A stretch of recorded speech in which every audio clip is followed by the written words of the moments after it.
My name is Sherlock Holmes, and I'd like you to tell me all that you know. Mr. Holmes is a detective. He's going to try and find out what happened to Brenda. Don't you worry. Please, leave nothing out. I can tell you very little, Mr. Holmes.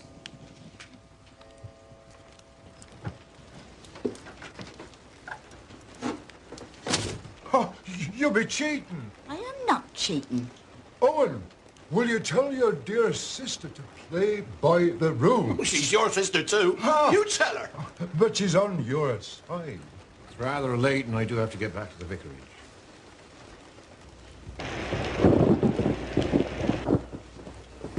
Mortimer, you must stay here for the night. Oh, please say you will. Well, don't force him to stay if he doesn't want to, Brenda. Oh, really? I thought we'd put an end to our squabbling. Mortimer is just as much my brother as you and Georgie. Don't worry, dear brother.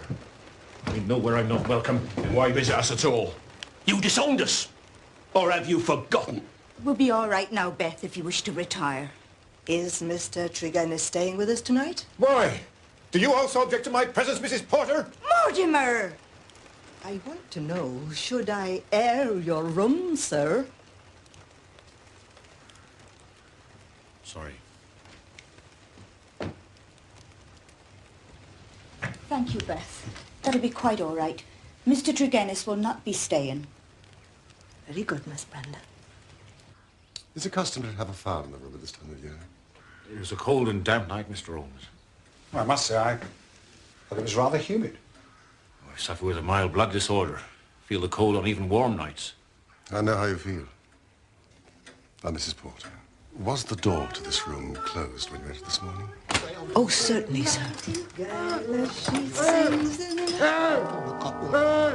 You nightingale, as they sing in the valley below, as they sing in...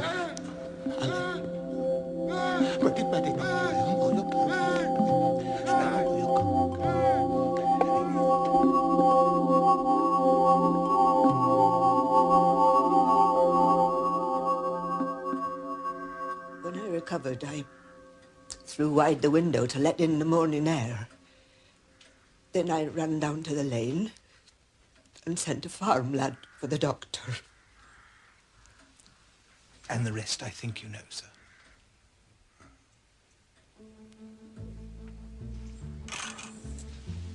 Mrs. Porter's right.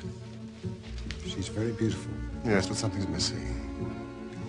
Tregennis is lying about a mild blood disorder. I'll stake my reputation on that. Huh? We'll see.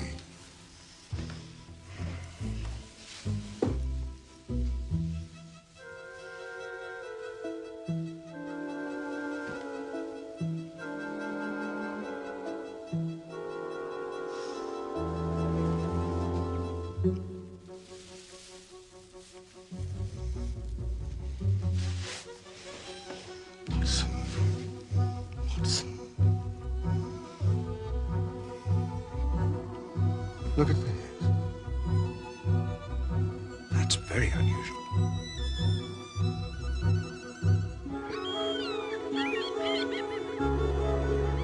It won't do! It won't do! 3 people grievously stricken by some conscious or unconscious human agency. Now, when exactly did this event occur? They'd finished playing cards.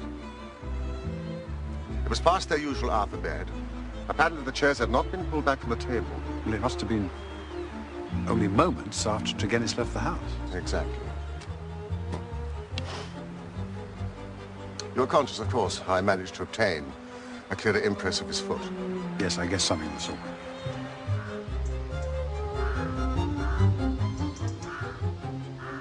Having got a sample print, I could pick out his tracks among the others and follow his movements. For the length of his stride, he returned swiftly to the vicarage. If Tregennis disappeared, then almost instantly some other person affected the card players. Now, how can we reconstruct that person? But is there any evidence, really, Watson, that anyone did creep up to that window? The only suggestion comes from Tregennis, who says that his brother reacted to some movement in the garden. And how was this impression of horror conveyed?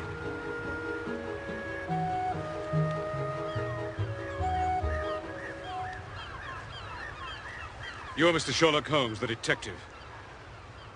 And you are Dr. Leon Sterndale, the great lion hunter and famous African explorer. Have you made any progress? The county police are utterly at fault. Tell me what you know about the fate of the Tregennis family. What is your interest, Dr. Sterndale?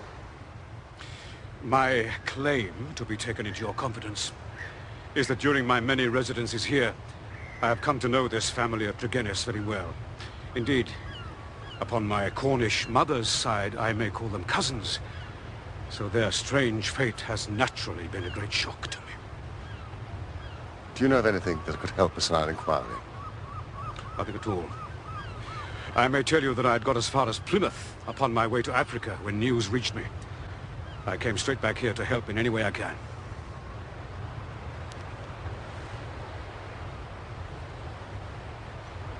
Did you lose your boat? I will take the next. That is friendship indeed. I tell you, they were relatives. Did your baggage go on with the boat? Some of it. Most of it remained in the hotel. Well, surely this event could not have found its way into the Plymouth morning papers. No, sir. I received a telegram. From whom? You are very inquisitive, Mr. Holmes. It is my business. The vicar, Mr. Roundy, sent it, recalling me to Tredannick Wallace. I see. May I ask if your suspicions point in any particular direction? Well, I can hardly answer that. Then I'm wasting my time.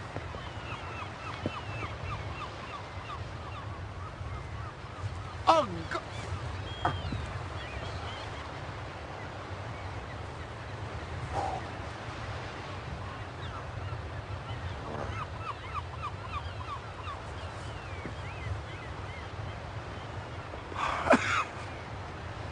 To work the brain without sufficient material is like racing an engine. It cracks itself to pieces. Wait for me at the cottage. Where are you going? Cheer up, Watson! Sea air, sunshine, patience, all will be revealed.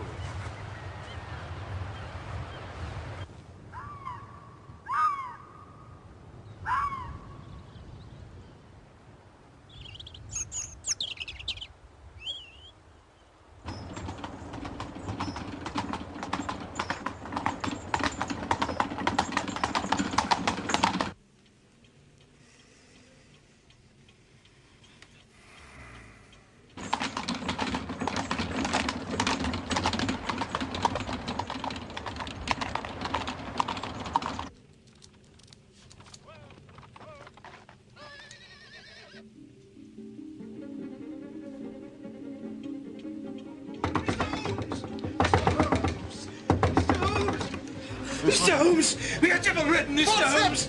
My poor parish is devil-ridden! We are given... What has happened?